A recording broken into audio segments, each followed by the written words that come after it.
Welcome to my channel. I am Simran Sahani. आज हम पढ़ेंगे क्लास 12th की हिस्ट्री का chapter 15 the making of the constitution. पहले नाम था इसका फ्रेमिंग द कॉन्स्टिट्यूशन, नाम बदला है, अंदर का पूरा चैप्टर सेम है।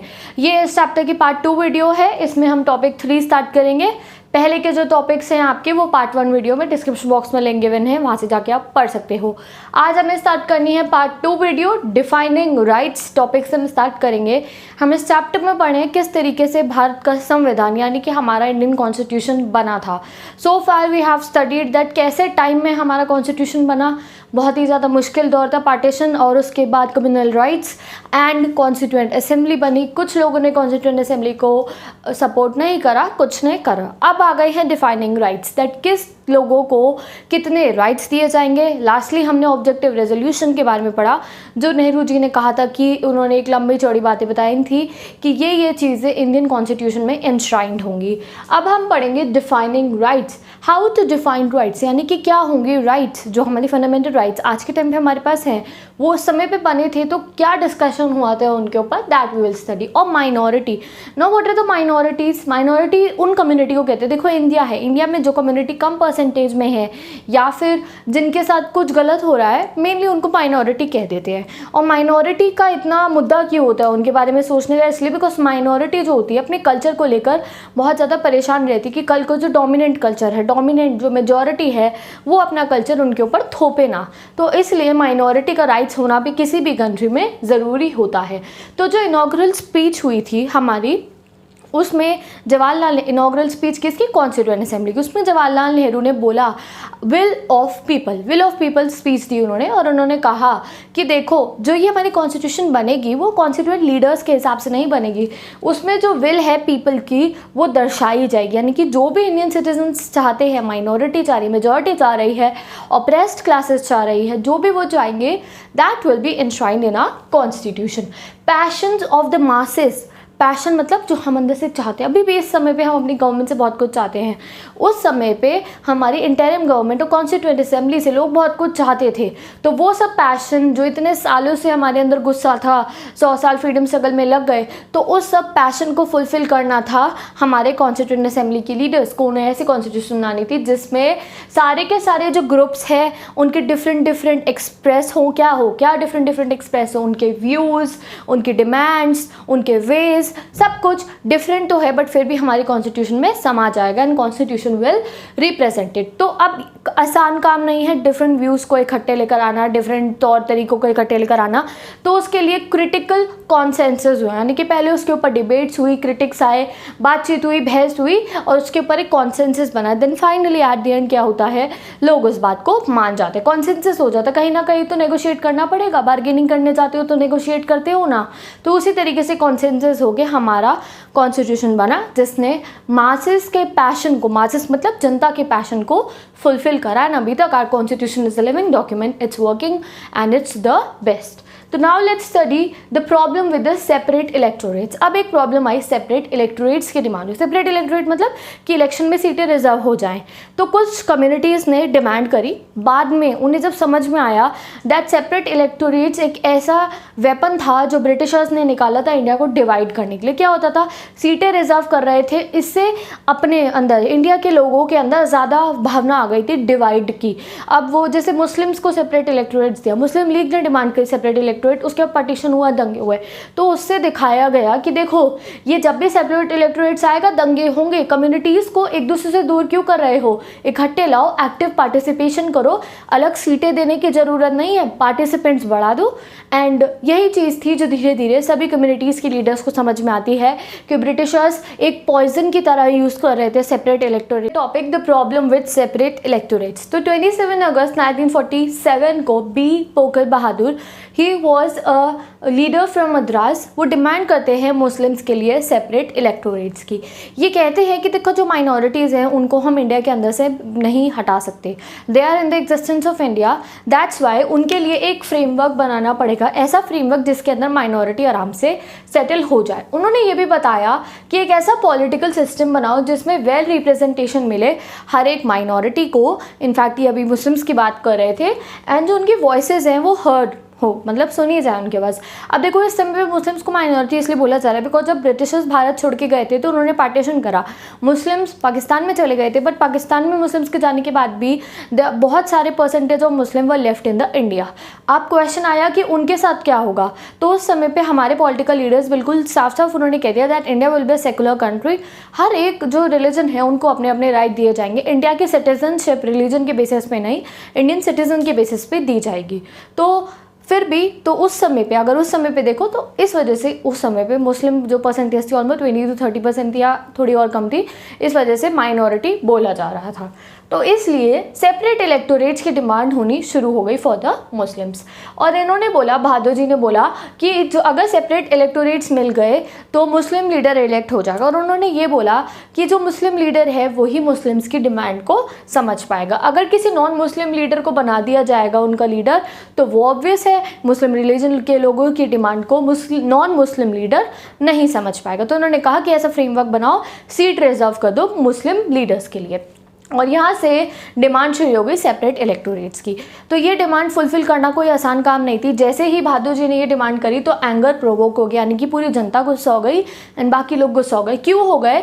क्योंकि जितने भी नेशनलिस्ट लीडर थे उन्हें पता था कि ये जो सेपरेट इलेक्टोरेट्स है इट विल डिवाइड इंडिया। जैसे पहले ब्रिटिशर्स काम कर रहे थे तो सेम टू सेम वही पॉइजन फिर से फैल जाएगा इंडिया के अंदर।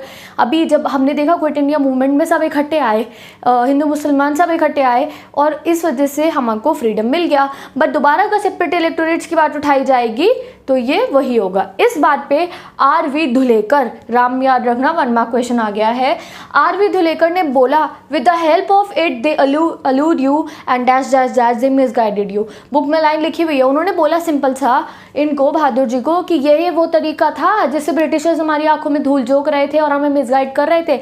सेपरेट इलेक्टोरेट नहीं, कोई ज़रूरत नहीं है, इंडिया के लोग they are very capable enough कि वो पॉलिटिक्स में एंटर करेंगे और एक्टिव पार्टिसिपेशन के थ्रू सीटें जीतेंगे, सीटों को रिजर्व करने की कोई ज़रूरत नहीं है। ये चीज़ धुलेकर जी ने बहादुर को बोली एंड उनको समझ में आ गया था। उनको क्या, सब लोगों को ही समझ में आ गया कि पार्टीशन जो था, पार्टीशन के बाद हमें बहुत अच्छे समझ में आ गया कि अगर सेपरेट इलेक्टोरेट्स की बात होगी, सेपरेट इलेक्टोरेट दिए जाएंगे तो लोगों के अंदर डिवीजन बढ़ जाएगा, लोग जो दूसरे कम्युनिटी के लोग हैं उनको अपने से अलग ही मानेंगे बिल्कुल, एंड धीरे धीरे इंडिया और हिस्सों में बढ़ता जाएगा। तो सेपरेट इलेक्टोरेट को हर एक ने क्या करा, अपोज करा। फियर बढ़ जाता वॉर का, रायट्स का, वायलेंसेस का, अगर हम सेपरेट इलेक्टोरेट्स बना देते तो।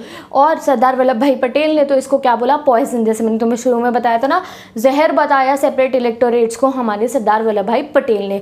उन्होंने कहा कि ये करने का मतलब है तुम एक कम्युनिटी को दूसरी कम्युनिटी के खिलाफ खड़े कर रहे हो। तुमने मुस्लिम्स को अगर सेपरेट सीट्स दे दी तो हिंदू तो सड़ जाएंगे, हिंदू कम्युनिटी को अच्छा नहीं लगेगा या फिर किसी और कम्युनिटी को अच्छा नहीं लगेगा। तो ये चीज़ ब्रिटिशर्स करते थे इंडिया में आग लगाने के लिए, बट ये काम हमें करने की ज़रूरत नहीं है, ऐसा सभी लीडर्स ने कहा। गोविंद बल्लभ भाई पंत, देखो इंपॉर्टेंट लीडर्स के नाम यहाँ पे आ रहे हैं 1 मार्क्स के लिए। उन्होंने कहा it is harmful for both, it is a suicidal attempt, या फिर ये एक सुसाइडियल डिमांड है। उन्होंने कहा कि ये माइनॉरिटीज़ को और भी ज़्यादा वल्नरेबल मतलब और बेचारा बना देगी ये चीज़ माइनॉरिटी को, उनको एक ठप्पा लगा देगी उनके ऊपर, they are a minority and उनको सेपरेट इलेक्टोरेट की ज़रूरत है नहीं। धीरे धीरे दे विल बी मतलब उनके नंबर बढ़ जाएंगे, they will be more represented और वो अपने आप एक्टिव पार्टिसिपेशन करे। इस तरीके की बातें गोविंद बल्लभ भाई पंत ने भी बोली। तो मोस्टली अब आप देख रहे हो कोई भी नेशनलिस्ट लीडर नहीं चाहता था कि सेपरेट इलेक्टोरेट्स हो, और कहा गया कि अगर इंडिया को यूनिफाइड नेशन बना के रखना है तो उसके लिए यूनिटी ऑफ एवरी इंडिविजुअल की ज़रूरत है। यानी कि तुम्हें ये भूलना पड़ेगा हम मुस्लिम है, हम हिंदू है, हम सिख हैं, ये चीज़ भूलनी पड़ेगी अगर इंडिया को इंडिया रखना है। तो उसके लिए हमें सोचना है that we are an Indian citizen. जब मैच होता है तो हम क्या कहते हैं, हम इंडियन है भैया, इंडिया को जीतना है। तो वो वाली फीलिंग लाने को उस समय पे हर एक लीडर चाहता था कि ऐसा ही पूरा का पूरा हमारा इंडिया बन जाए। और अब कॉन्स्टिट्यूशन का क्या काम होगा, कॉन्स्टिट्यूशन का काम होगा कि सिटीजन्स को राइट्स दिए जाए। हमारे पास लिस्ट ऑफ फंडामेंटल राइट्स है अपनी, पता है तुम्हें कौन से होते हैं फंडामेंटल राइट, मुझे कमेंट सेक्शन में बताना, ठीक है। हमें फंडामेंटल राइट्स दिए और साथ ही साथ उन्होंने बोला भाई अब कॉन्स्टिट्यूशन राइट्स दे रही है तो हमारी भी कुछ जिम्मेवारी है। तो हमारी जिम्मेवारी ये है कि हम अपनी कॉन्स्टिट्यूशन से लॉयल रहे, हम अपनी कॉन्स्टिट्यूशन के साथ धोखा ना करें, जो वो हमें करने को कह रही है वो हम करें within the limits, within the framework, we have to agree to our constitution. ये चीज़ उन्होंने बोली। और अगर आई कम्युनिटी के इक्वल राइट्स की और उनके रिप्रेजेंटेशन की बात, तो वो सब कम्युनिटी को प्रोवाइड करेगा हमारा कॉन्स्टिट्यूशन। कल्चरल राइट्स भी प्रोवाइड करेगा और उसको बाकी जितने भी राइट्स कम्युनिटी को रिप्रेजेंटेशन के लिए चाहिए, अपना रिलीजन फॉलो करने का हक, हर वो चीज़ कम्युनिटीज़ को दी जाएगी। और ये कहा गया कि अगर तुम्हें इंडिया को इंडिया बना के रखना है then all has to act as a equal member of the state. सब इक्वल हैं, किसी भी रिलीजन का हो, किसी भी कास्ट का हो, they all act as equal member of state. और एक और चीज़ इसमें हमें बताई कि देखो हर एक मुस्लिम नहीं चाहते थे, हर मुस्लिम लीडर नहीं चाहता था कि सेपरेट इलेक्टोरेट्स हो। For example Begum Aizaz Rasul, 1 mark question है, ये नहीं चाहते थे कि मुस्लिम्स को सेपरेट इलेक्टोरेट्स मिले। इन्होंने भी बोला कि separate electorates is a destructive measure, और अगर कंट्री के अंदर पार्टिसिपेशन बढ़ाना है तो उसके लिए मतलब क्या है, you have to be active. अगर माइनॉरिटी या मेजॉरिटी जो भी है they want to increase their participation तो वो एक्टिव मेंबर्स बन जाए। और धीरे धीरे जो ये सब सेपरेट इलेक्टोरेट्स की डिमांड है ऐसे ही ख़त्म होती गई। नाउ 1949 तक जितने भी बाकी मुस्लिम लीडर्स थे दे ऑल्सो अग्रीड दैट अगर प्रेजेंटेशन बढ़ाना है तो एक्टिव मेंबर बनना पड़ेगा। तो ये सेपरेट इलेक्टोरेट्स कंप्लीट हो गया। यहाँ पे बी पोकर बहादुर इन्होंने स्टार्ट करी थी डिमांड एंड धीरे धीरे ये खत्म हो गई। Now let's come to next topic, we will need much more than this resolution. ये बात एक इंसान ने बोली कि ये जो ऑब्जेक्टिव रेजोल्यूशन पास करा इसमें तो तुमने बस कह दिया ये करेंगे, हमें उससे थोड़ा कुछ ज़्यादा भी चाहिए। तो फर्स्ट ऑफ ऑल वेलकम करा ऑब्जेक्टिव रेजोल्यूशन को NG रंगा ने वेलकम करा, he was happy. But still उन्होंने ये बात बोली कि जो माइनॉरिटी है, माइनॉरिटी कम्युनिटी जो है, माइनॉरिटी मतलब क्या है, माइनॉरिटी मतलब कोई हिंदू मुस्लिम से ईसाई नहीं है, माइनॉरिटी मतलब वो लोग हैं poor and the down trodden. जो पुअर लोग हैं वो है माइनॉरिटी, कोई कम्युनिटी वाला माइनॉरिटी नहीं है। ये बात NG रंगा ने कही।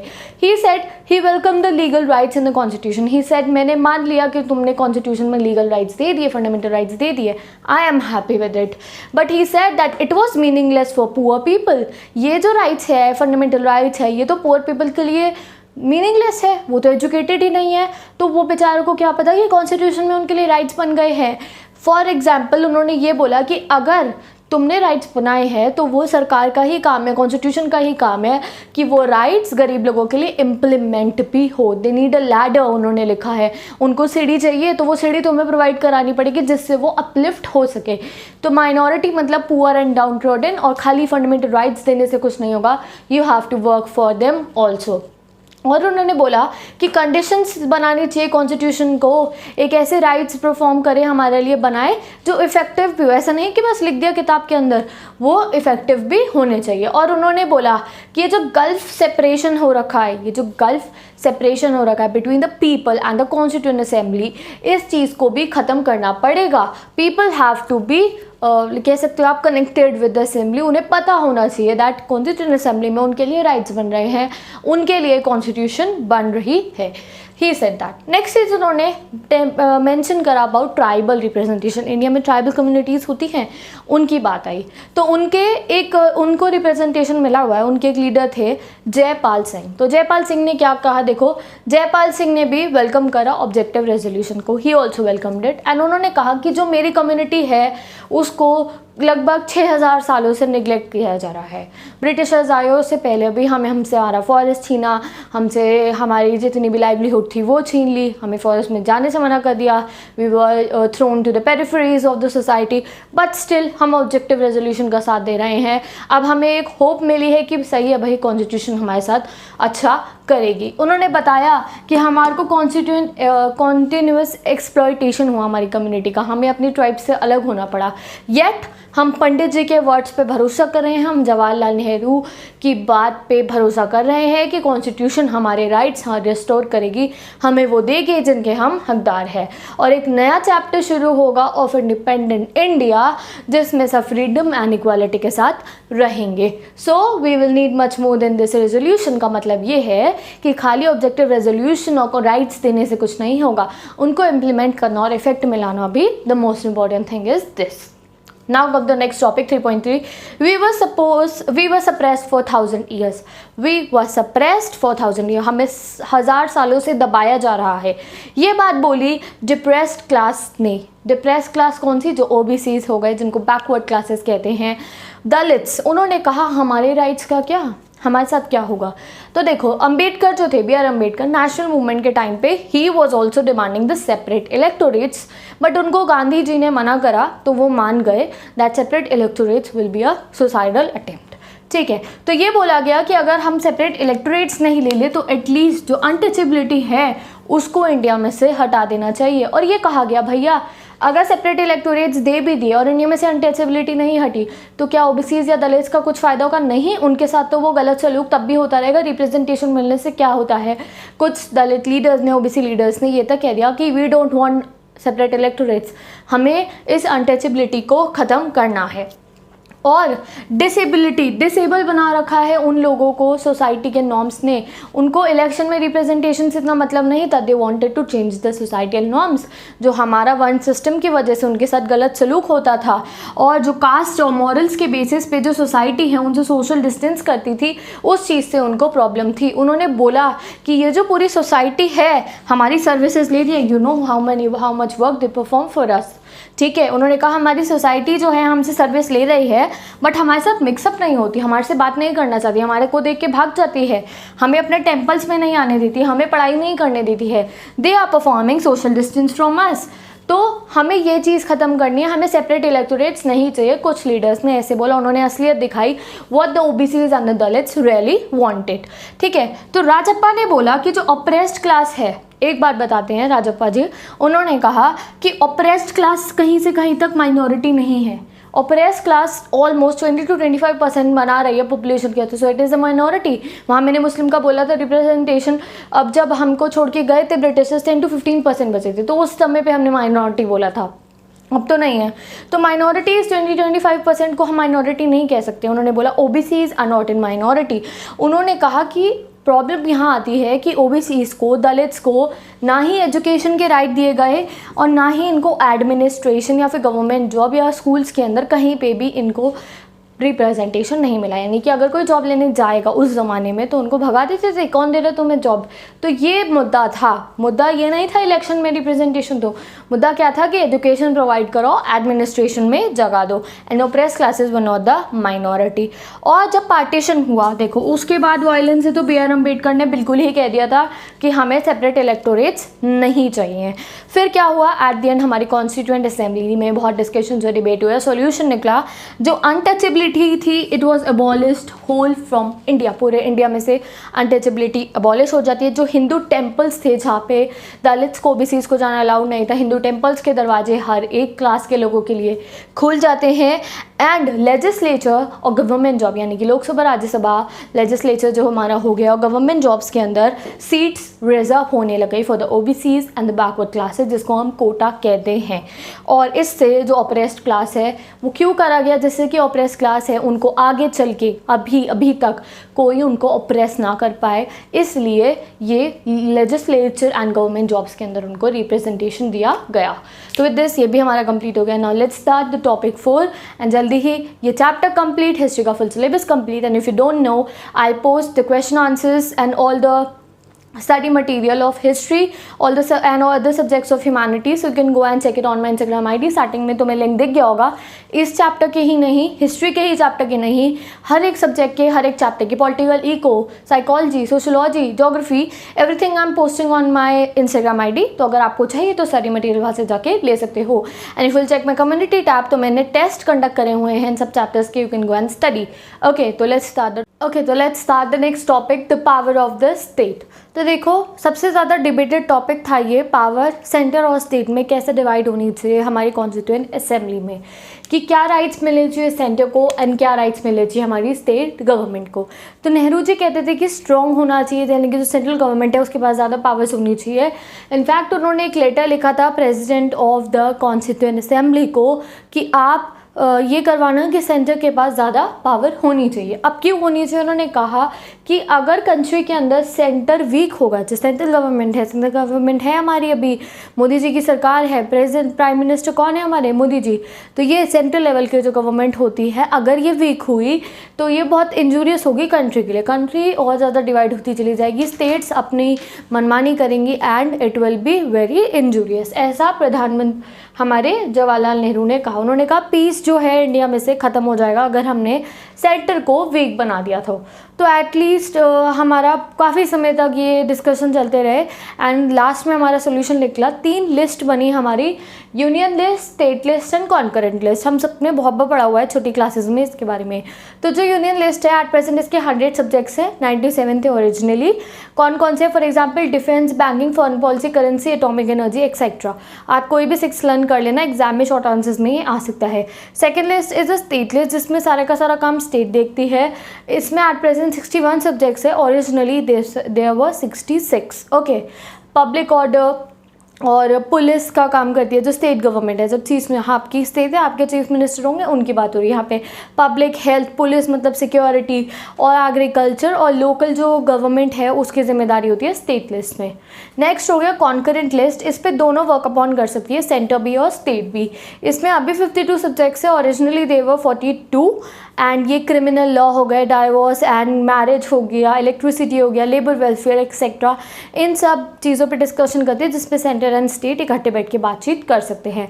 और हमारे आर्टिकल 356 में पावर दी है सेंटर को to take over the state in case governor बोले। क्या होता है? ये इमरजेंसी की पावर मेंशन करी हुई है कि अगर ऐसी सिचुएशन हो कि स्टेट खुद को कंट्रोल नहीं कर पा रही हो, सिक्योरिटी का थ्रेट हो, तो जो इमरजेंसी लगाई जा सकती है। और चीज़ क्या बताई? और हमारा जो फिस्कल फेडरलिज्म बताया गया कि जो टैक्सेस हैं, most of the custom duty, excise duties, ये सब तो सेंट्रल गवर्नमेंट के पास ही जाएगा। ओनली द लैंड रेवेन्यू, जो लैंड से रेवेन्यू जनरेट होगा वही स्टेट गवर्नमेंट के पास जाएगा। तो इस चीज़ पे आगे चल के बहस हुई कि ये जो रेवेन्यू है, जो टैक्सेस है, ये कितना स्टेट के पास जाना चाहिए, कितना सेंटर के पास जाना चाहिए। तो नेक्स्ट टॉपिक पढ़ते हैं, the centre is likely to break. K Shantaram एक रिप्रेजेंटेटिव थे, उन्होंने कहा कि देखो अगर हम लोग डिस्ट्रीब्यूट नहीं करेंगे पावर्स को तो बहुत प्रॉब्लम आ जाएगी। हमें जो गवर्नमेंट है उसको स्ट्रेंथ करना है, और स्ट्रेंथ कब होगी? जब सेंटर और स्टेट दोनों के पास ही पावर आएंगी तो जो हमारी गवर्नमेंट है स्ट्रेंथन होगी। यानी कि ऐसा नहीं कि तुम स्टेट गवर्नमेंट से सारी पावर छीन के सेंटर को दे दोगे, नहीं, दोनों के पास पावर्स होनी चाहिए। उन्होंने कहा कि देखो कुछ लोग कहते थे कि सिर्फ और सिर्फ सारी की सारी पावर सेंट्रल गवर्नमेंट के पास होनी चाहिए, सारी की सारी पावर सेंट्रल गवर्नमेंट, कुछ लोग ऐसे कहते थे। तो इसका जवाब दिया के शांताराम ने। शांताराम ने कहा कि अगर सारी पावर सेंट्रल गवर्नमेंट के पास चली जाएगी तो वो काम से ओवरबर्डन हो जाएगी और वो वर्क अच्छे से नहीं कर पाएगी। इसलिए जो फिस्कल फेडरलिज्म है, यानी कि ये जो कुछ टैक्स जाएगा स्टेट के पास, बाकी सारा जाएगा सेंटर के पास, दिस इज़ इम्पॉर्टेंट। इसी से तो इम्प्रूवमेंट होगी हमारी सोसाइटी की, और खाली लैंड रेवेन्यू ही जा रहा था स्टेट के पास।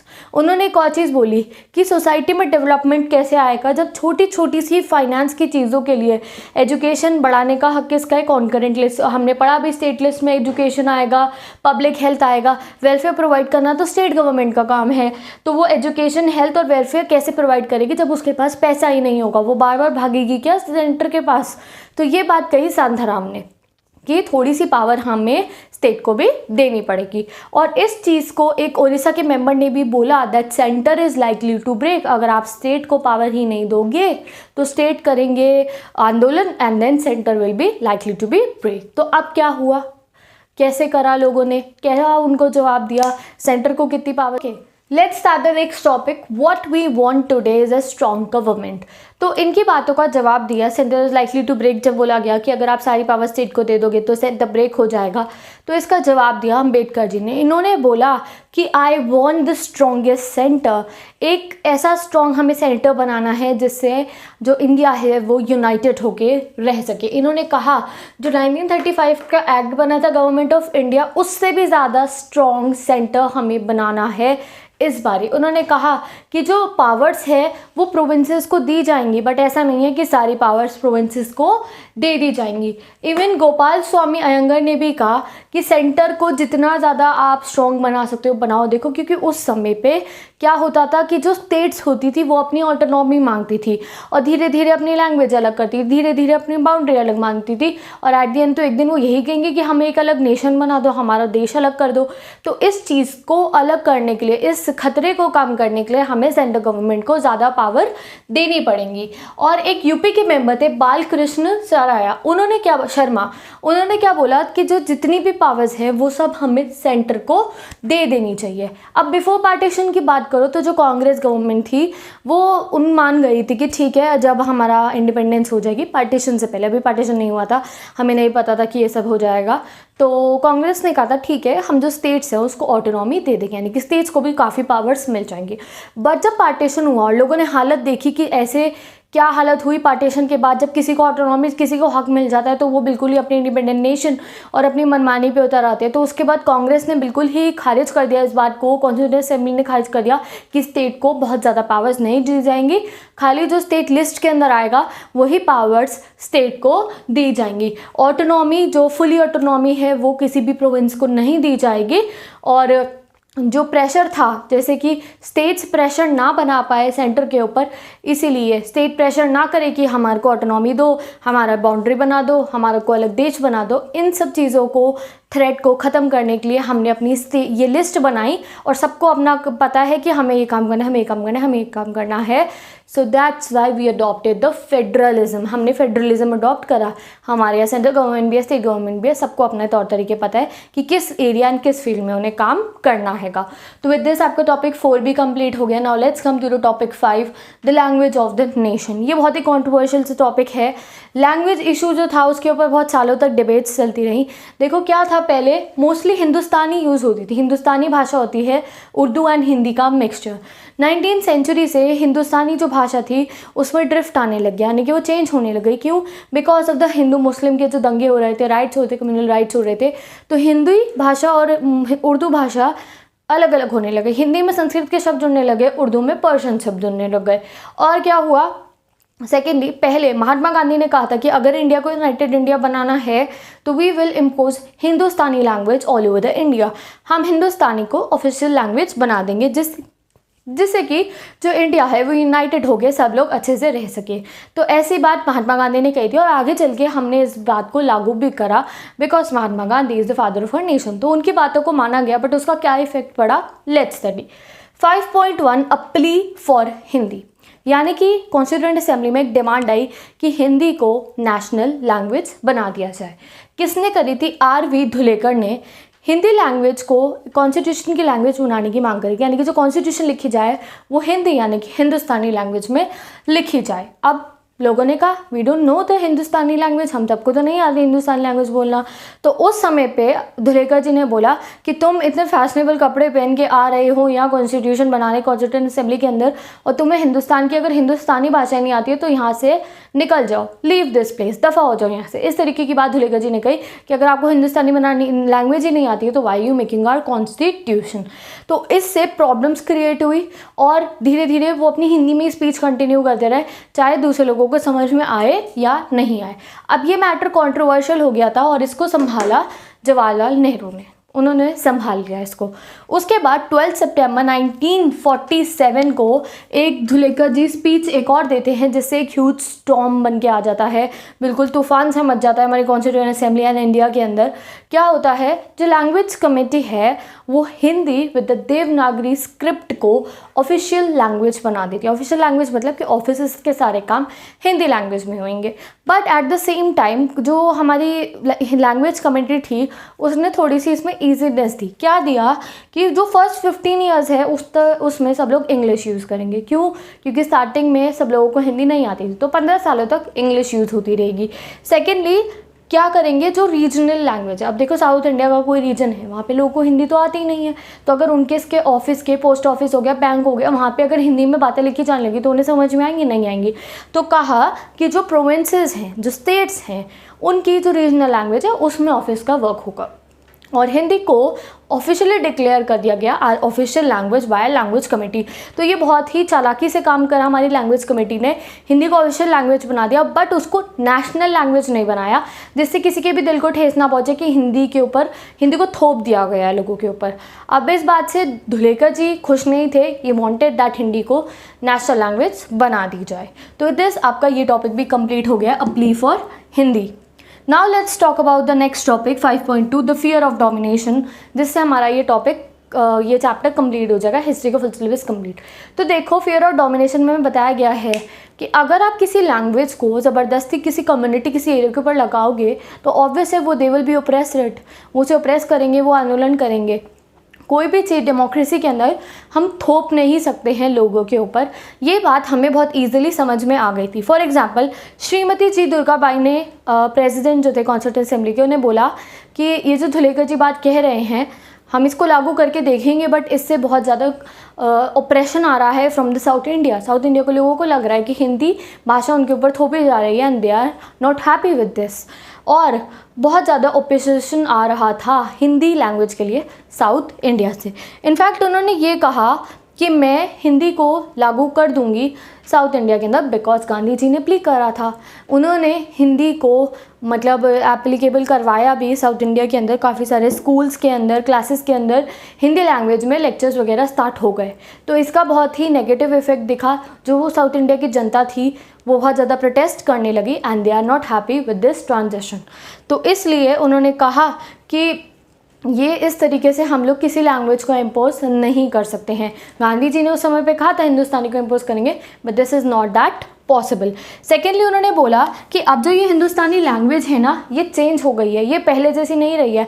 अब इसमें से उर्दू और हिंदी इन सब के शब्द निकाले जा रहे हैं, रीजनल लैंग्वेजेस के शब्द निकाले जा रहे हैं। तो ये अब उतनी रिफाइंड नहीं रही है जितनी ये पहले थी। अब इसका जो हिंदुस्तानी करेक्टर है जो पहले होता था, गांधी जी ने जब कहा था, वो भी इसका करेक्टर बदलने लग गया है। तो इसलिए no one was happy with the imposition of Hindi over them. तो क्या होता है, श्री शंकर राव दियो ये भी कहते हैं कि देखो गांधी जी ने कहा था तो मैंने महाराष्ट्र में लगा दी Hindi language, but people are not happy. Secondly, एक और लीडर टी.ए. रामलिंगम चेट्टैयर ने भी बोला कि जो हिंदी लैंग्वेज अगर आप इस तरीके से इम्पोज करोगे तो इंडिया डेमोक्रेसी पे नहीं चल सकता, because we are looking forward towards a democratic nation. So इसलिए हमें कंसेंसस के साथ चलना पड़ेगा। हम जो इंडियन पीपल है, इंडियन पॉपुलेशन है, साउथ इंडिया की पॉपुलेशन मान लो या नॉर्थ इंडिया की पॉपुलेशन मान लो या ईस्ट इंडिया की, हम उनके ऊपर हिंदी लैंग्वेज को थोप नहीं सकते हैं।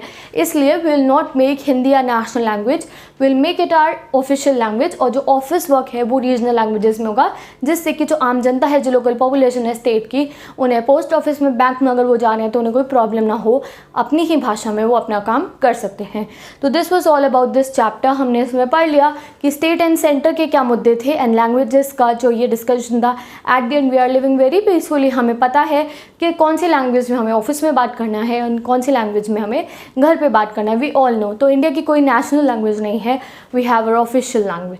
तो विद दिस आपका full course history class 12th का कंप्लीट हो गया है।